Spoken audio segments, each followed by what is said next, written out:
All right, let's jump right in. Look, between massive federal budget shifts and this constant tug of war over telehealth, the world of hospice care is moving faster than ever. So, in this briefing, we're going to break down the absolute essential updates you need to know right now, starting with the biggest directives coming straight out of Washington.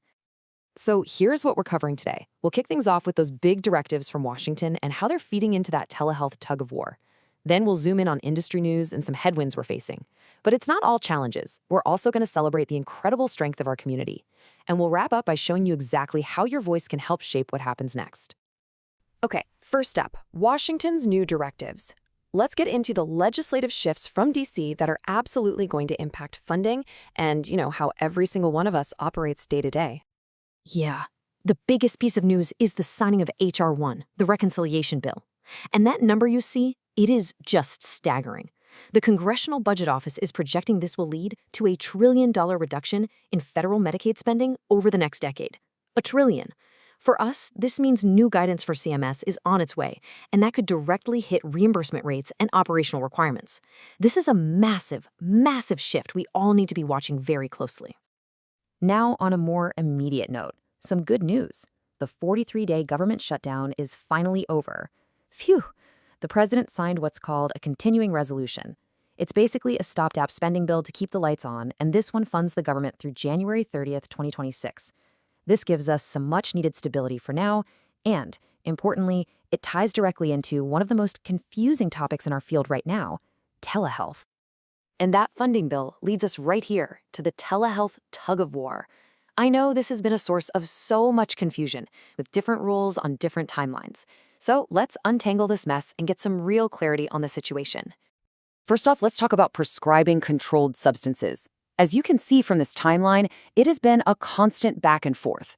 These DEA flexibilities, the ones that let you prescribe without a prior in-person visit, they've been extended again and again. Right now, the deadline is December 31st of this year, but get this, just this month, a fourth temporary extension was sent for review. So the key takeaway here is just uncertainty. We're all in a holding pattern, waiting to see if this deadline gets pushed out yet again. Okay, now this is absolutely critical to understand. The DEA prescribing rule is completely separate from hospice recertifications. This slide lays it out perfectly. On the left, you've got that DEA rule we just talked about, but on the right, we have the flexibility for face-to-face recertifications using telehealth. And thanks to that government funding bill, this flexibility has been extended all the way through January 30th, 2026. So let's be super clear. Two different rules, two totally different deadlines. All right, let's pivot and get into some rapid-fire industry news.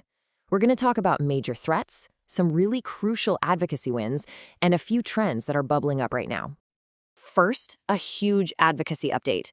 A couple of U.S. senators have sent a bipartisan letter to congressional leadership, and they are making a really strong case to keep hospice reimbursement out of Medicare Advantage.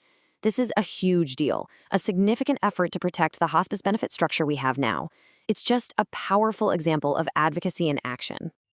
Now for some pretty serious news on the cybersecurity front. Vitas Healthcare, one of the largest hospice providers in the country, has reported that personal patient info may have been exposed in a recent cyber attack.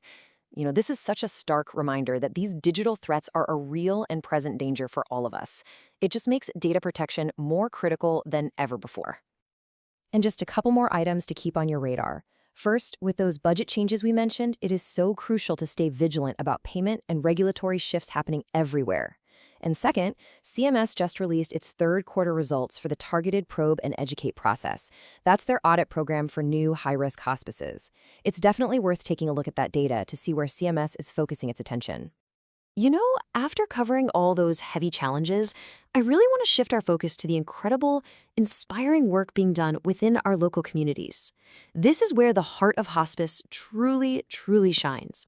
For example, Hendrick Hospice Care is running its wonderful annual Light Up a Life fundraising campaign right now. It is such a fantastic community tradition, and it's happening during National Hospice and Palliative Care Month this November, which is just perfect. And I just love this story.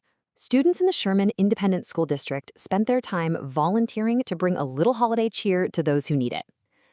Elementary school students made these wonderful Christmas tree crafts to be placed in hospice patient rooms. What a simple, beautiful act of kindness.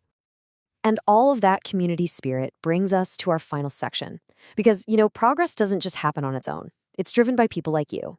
So here's how you can get directly involved and help shape the future of hospice care in our region. So, do you know a colleague who just goes above and beyond? Well, now is the perfect time to recognize their amazing work. The process is super simple. Think of a deserving professional, choose whether you want to nominate them for an award or for the board of directors, and then get that submission in by the January 15th deadline. Seriously, a nomination like this can be such a powerful way to celebrate the excellence we see every day. And this slide gives you a great little overview of all the ways you can contribute. So, besides the board and professional award nominations that are due January 15th, we also have a call for poster presentations for the annual conference. If you've got research or a project you want to share, the deadline for that is January 5th. And finally, let's talk about getting together in person. Coming up really fast on December 4th is the New Mexico One-Day Intensive in Santa Fe, and we have a special buy one, get one free offer just for New Mexicans. Then, of course, make sure to circle your calendars for our big annual conference in Round Rock, Texas, from March 4th to the 6th. We seriously can't wait to see you there. So, as we wrap things up here, we've really covered it all, haven't we? Massive federal budget changes, these confusing telehealth extensions, critical industry headwinds, but it's all balanced by that powerful, inspiring spirit of our community. And it leaves us with one crucial question to think about. With all of these challenges and opportunities ahead of us, where should we, as a community, focus our energy next? Thanks so much for joining this briefing.